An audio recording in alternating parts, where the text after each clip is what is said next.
Familia querida, el Señor les bendiga y les guarde. El poder de la sangre. La lectura está en Hebreos 9, del 1 al 22, y la lectura para este día está en Juan capítulo 18, Segunda de Crónicas 26 al 28 y Salmos 83 y 84. El poder de la sangre, y nos referimos a la sangre de Cristo, pero a través de la historia podemos ver que la sangre tiene un poder extraño. Dice la Biblia, y creo que me escuche bien, que cuando Caín mató a Abel, la sangre de Abel siguió hablando. Hubo una comunicación en el mundo espiritual que no se interrumpió aún después de la muerte de Abel. Dice la Biblia que Dios le dijo a Caín: la sangre de tu hermano clama a mí desde la tierra. Eso es un misterio muy grande que Dios reveló desde la antigüedad, que una sangre derramada tiene la capacidad para testificar para bien o para mal. Entonces, por eso dice la Biblia que la sangre de Cristo habla más fuerte que la sangre de Abel. Aleluya. Gloria a Dios. Y dice la Biblia que Jesucristo se presentó en el trono de Dios. Hermano, la sangre de Abel clamaba desde la tierra y entró a la presencia de Dios, al trono santo. Allá se escuchó. Imagínese cómo hablará a favor de ti y de mí la sangre del mismo Hijo de Dios, a quien Él entregó por nuestros pecados. Entonces, cuando usted se lee en la Biblia, yo le quiero leer algunas citas bíblicas para que usted vea algunas de las cosas que se lograron, que sucedieron cuando Cristo murió en la cruz. Apocalipsis 7, del 13 al 14 dice: entonces uno de los ancianos habló diciéndome: estos que están vestidos de ropa blanca, ¿quiénes son y de dónde han venido? Yo le dije: Señor, tú lo sabes. Y él me dijo: estos son los que han salido de la gran tribulación y han lavado sus ropas y las han emblanquecido en la sangre del Cordero. Amén. Ese es un grupo de gente que aparece en el cielo. En medio de la tribulación en la tierra aparece una gran multitud en el cielo. La gente del rapto. Yo no sé si tú eres de esa gente que van a estar allá arriba. Pero de repente le pregunta a Juan, cuando le están dando las revelaciones en el cielo, le pregunta a alguien, a uno de los ancianos: Juan, ¿y ese gentío que está aquí en el cielo, quiénes son y de dónde salieron? Y Juan dice: yo no sé. Y él le dice: esos son los que salieron de la gran tribulación. Hay un himno antiguo que dice: y estos que están de blanco vestidos son aquellos que han salido de la gran tribulación. Sus ropas la lavaron en la sangre del Cordero Inmaculado y hoy le sirven al Señor. Aleluya. Romanos 5:19 dice: porque así como por la desobediencia de un hombre los muchos fueron constituidos pecadores, así también por la obediencia de uno los muchos serán constituidos justos. Dice la Biblia que cuando Adán pecó, él pecó en la sangre, la carne, el espíritu de Adán. Adán pecó en el cuerpo y en el espíritu. ¿Ok? Y entonces Jesús se tomó cuerpo. Y dice la Biblia que el Señor condenó al pecado, a la muerte, al diablo, a todos sus demonios en un cuerpo de carne. Él no vino en un cuerpo de gloria, no. Él se hizo uno de nosotros. Y así como en la carne Adán pecó, en la carne Jesús venció. Y así dice la Biblia. Así que como por la desobediencia de Adán, tú y yo heredamos la enfermedad, la miseria, la angustia, el sufrimiento, las lágrimas. Así dice también: por la sangre de Cristo nosotros somos limpios, libres, perdonados, restaurados. Alguien tiene que decir amén. Mire, hermano, una de las cosas más lindas que sucede en las iglesias es lo que le llaman la Santa Cena, la Santa Comunión. Ese momento fue Jesús cuando estaba aquí la última noche, antes de partir a ser crucificado. Él se reunió con sus discípulos y los invitó a una cena y tomó un pan y lo partió y le dijo: este es mi cuerpo que por vosotros es partido. Y luego tomó una copa de jugo de la vid y se lo ofreció y le dijo, beban, esta es mi sangre que por vosotros es derramado. Y lo que le dijo el Señor es, ustedes se hacen uno al participar el cuerpo y la sangre. Ustedes, su cuerpo se hace uno con el mío. ¿Y qué quiere decir eso? Que lo que se manifiesta en Cristo, la victoria, el gozo, la paz, la salud, aleluya, se tiene que manifestar en tu vida. Y todo lo demás, no acepta el engaño del diablo que te viene a declarar enfermedad, derrota, angustia. En Cristo, dice la Biblia, todo lo puedo en Cristo que me fortalece. Aleluya. Y cuando tú sabes que tú y Dios son uno por medio de la sangre, que Él te ha aceptado, que has sido perdonado, aleluya, que has sido salvado, porque esas son las cosas que hizo la sangre de Cristo con nosotros. Por ejemplo, en Mateos 26-28 dice, porque esto es mi sangre del nuevo pacto, que por muchos es derramada para remisión de pecados, es decir, para perdón de pecados. Jesús le dijo, con esta sangre los pecados de ustedes son perdonados. Amén. Yo no sé si alguien puede recibir eso, que tus pecados son perdonados. La Biblia dice, si alguno está en Cristo, nueva criatura es. Otra lectura es primera de Pedro 1, del 18 al 19, dice, sabiendo que fuisteis rescatados de vuestra vana manera de vivir, la cual recibisteis de vuestros padres, no con cosas corruptibles como oro y plata, sino con la sangre preciosa de Cristo, como un cordero sin mancha y sin contaminación. Dice, fuisteis rescatados. ¿Qué es el rescate? Mire, el rescate es cuando alguien era esclavo. Ok, alguien tenía que pagar un precio para libertar a ese esclavo. Generalmente el precio de un esclavo eran 30 monedas de plata. Sí, lo mismo por lo que vendieron a Cristo. Era un acto profético. A Jesús lo vendieron por 30 monedas de plata. Y eso, ese era el precio de un esclavo. Eso era lo que tú y yo valíamos. Pero Jesús pagó un precio mucho más grande que eso. Por eso la gracia es gratis, pero no costó gratis, es muy cara. Cristo pagó un precio muy grande. Dicen por allá, lo que nada nos cuesta, hagámosle fiesta. Hay gente que creen que como la Biblia dice, por gracia soy salvo por medio de la fe. Hay gente que entienden que la fe, pues bueno, pues tú puedes hacer lo que quieras porque no costó nada. No, es fe en una sangre que pagó un precio muy grande. Y eso hace que tú lo pienses dos veces antes de fallarle al Señor. En el Antiguo Testamento, ¿cómo el Señor le creaba esa conciencia a la gente? Bueno, a través del sacrificio. La Biblia dice, sin derramamiento de sangre no hay remisión, no hay perdón de pecado. ¿Y qué ellos hacían? Bueno, pues tenían que sacrificar un cordero. Usted robó, mató, dijo una mentira o algo, usted tiene que traer ese corderito. Usted tenía que coger su cuchillo y entrárselo a ese cordero o a ese toro y matarlo. ¿Usted alguna vez ha matado un toro, una vaca, un chivo? Pues bueno, ellos tenían que hacer eso cada vez cuando pecaban, ¿verdad? Y tenían que presentarse. Y una vez al año el sumo sacerdote tenía que matar un toro por su propio pecado y el de su familia. Y un cabrío, un chivo o un cordero, ¿verdad? Por el pueblo. Una cosa horrible, terrible, imagínense. Y así ellos ven y decían, no, es que yo sé lo que yo vi un animal inocente sufrir por mi pecado, ¿entiendes? Entonces, ¿qué pasa? Ese sacrificio antiguo era de un animal y de un animal involuntario. El animal no quería que lo maten, ¿entiendes? Pero recuerde que Dios, cuando el hombre pecó, Dios no los maldijo. La maldición que debió caer sobre Adán y Eva, no sé, usted sabe sobre quién cayó, sobre Cristo, porque dice la Biblia que Él se hizo maldición. Y usted verá que Dios maldijo la serpiente, maldijo la tierra, dijo, maldita será la tierra por tu causa. Con espino y caldo te producirá, pero Dios no maldijo a Adán. Dios mandó esa maldición para otro lado en el tiempo y en el espacio. A la cruz la mandó sobre Cristo. Por eso es tan grande el pecado de aquella gente que no reconocen a Cristo como Dios.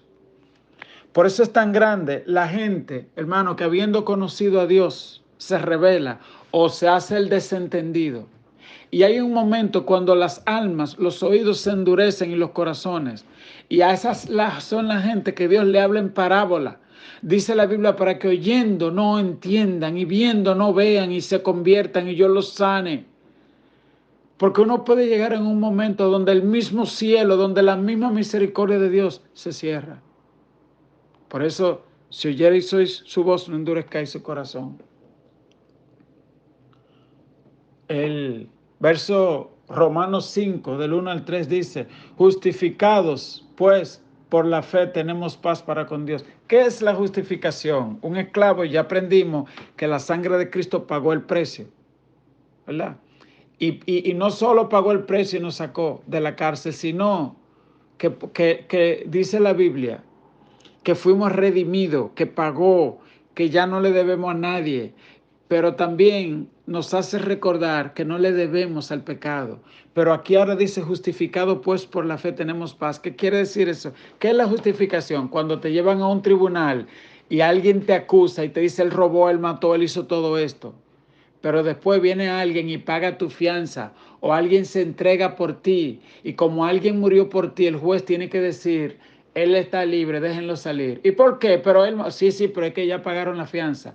Eso es lo que se refiere a la justificación. Cada vez que usted lea el tema justificación, recuerde que fue que alguien se entregó para que tú puedas salir.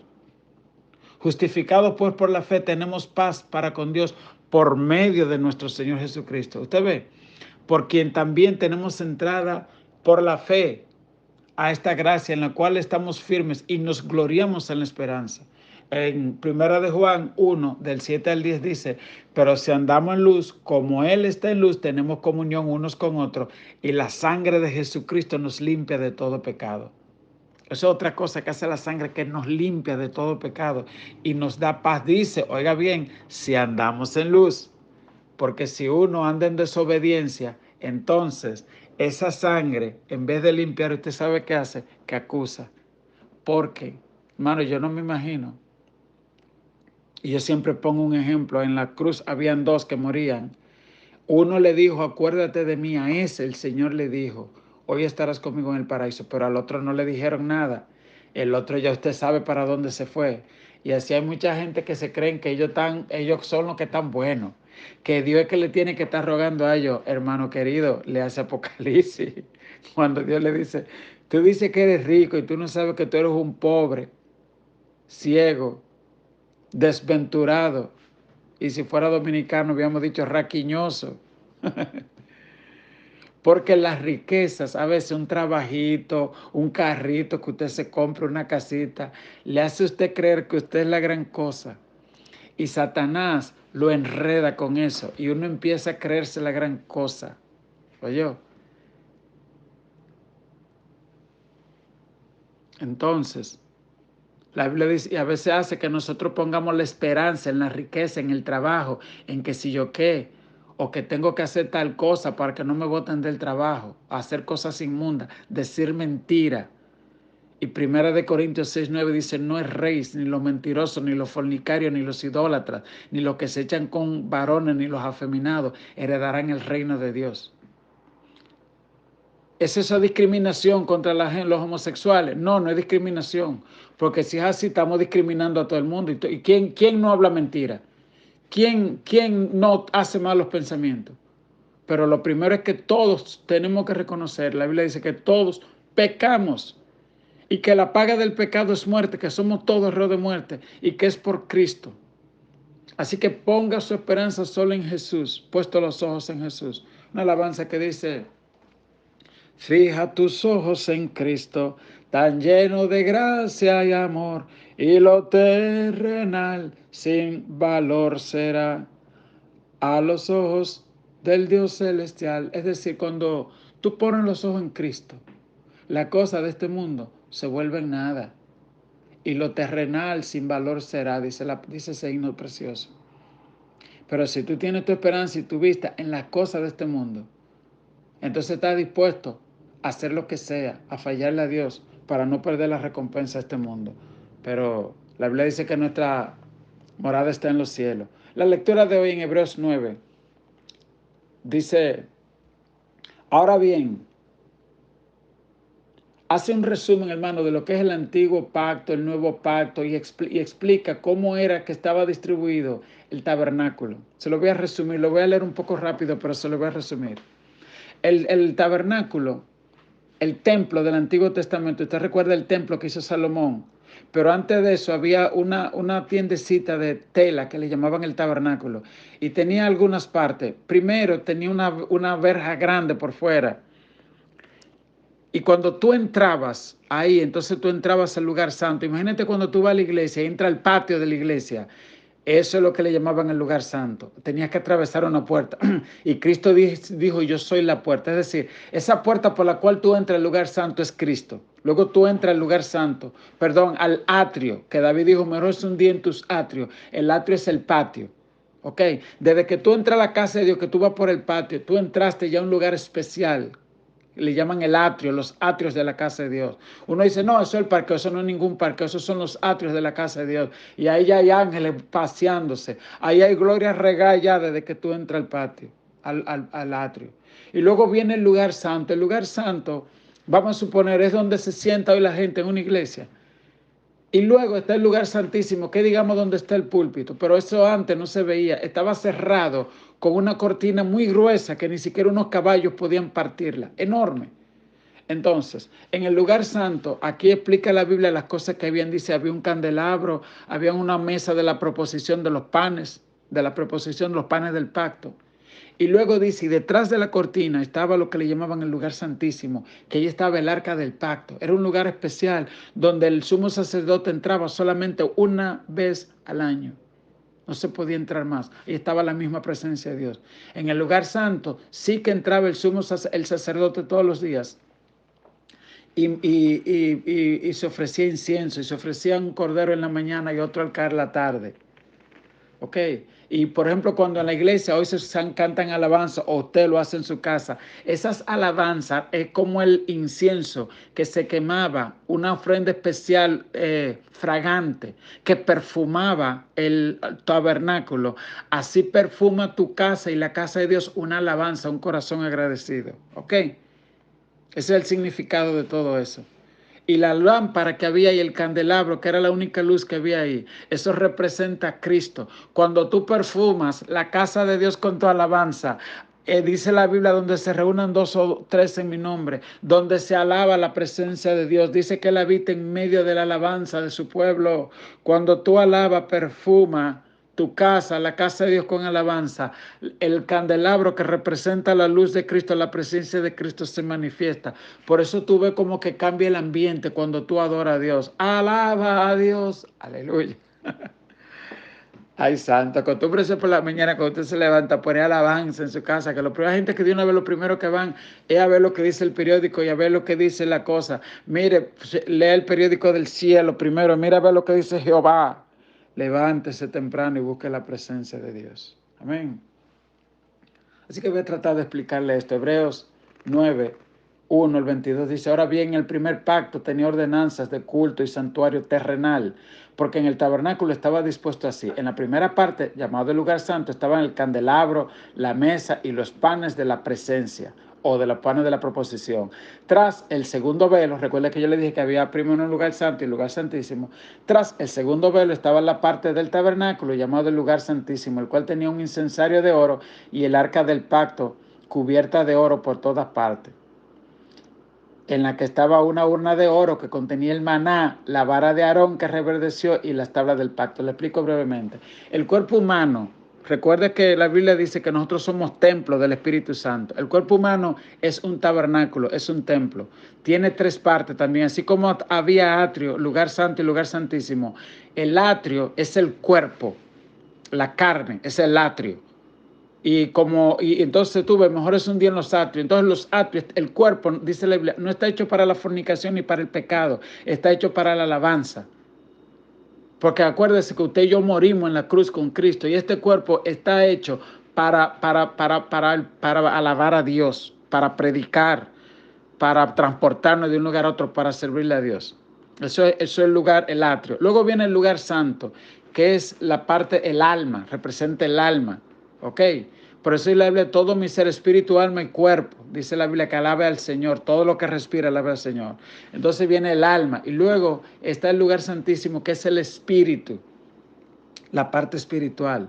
La Biblia dice que es en espíritu y verdad que el hombre adora a Dios. Por eso hay oración, alabanza, cosas que nunca llegan a Dios, porque solamente son cosas de la carne o son manifestaciones almáticas, emocionales. A Dios se la alaba en espíritu y verdad. ¿Entiende? Hay gente que con Dios se relacionan solo a nivel del atrio, del patio, otro lugar santo, pero nunca tienen una verdadera intimidad con Dios. ¿Ok? Bueno, entonces, dice la Biblia en el verso 5, y sobre ella querubines de... ok. Y dice que en el lugar santísimo había un arca que tenía, ¿qué? La ley. Entonces, ¿qué se representa esa arca? El corazón. Recuerde que dice la Biblia, en el nuevo pacto pondré mis leyes en su mente y en su corazón las escribiré. Antes estaba en una piedra, pero ahora no, es en tu corazón. Salvo que tú tengas un corazón de piedra, ay santo. Entonces, dice la Biblia, y así dispuestas estas cosas, en la primera parte del tabernáculo entran los sacerdotes continuamente para cumplir los oficios del culto. Pero en la segunda parte, solo el sumo sacerdote una vez al año, no sin sangre, la cual ofrece por sí mismo y por los pecados de ignorancia del pueblo. Pecado de ignorancia. El pecado que presentaba era el pecado involuntario. Por el pecado voluntario había castigo y había muerte a su nombre. Entonces, porque hay gente que cree que el pecado voluntario, que si tú te rebelas contra Dios, pues Dios te va a perdonar. No, amigo. Es el pecado o involuntario o el pecado que es confesado y arrepentido. Pero el pecado tapado, escondido, tragado por ahí, ese te va a llevar para el infierno.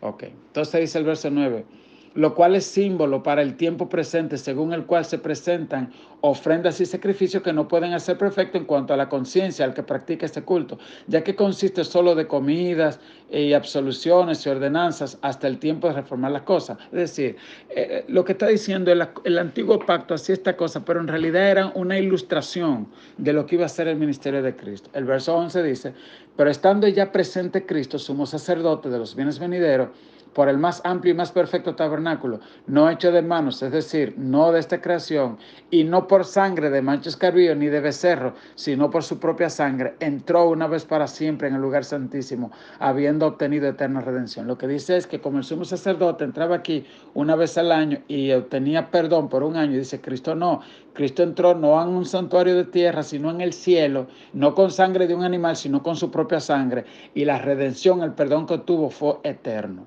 ¿Ve? Verso 13.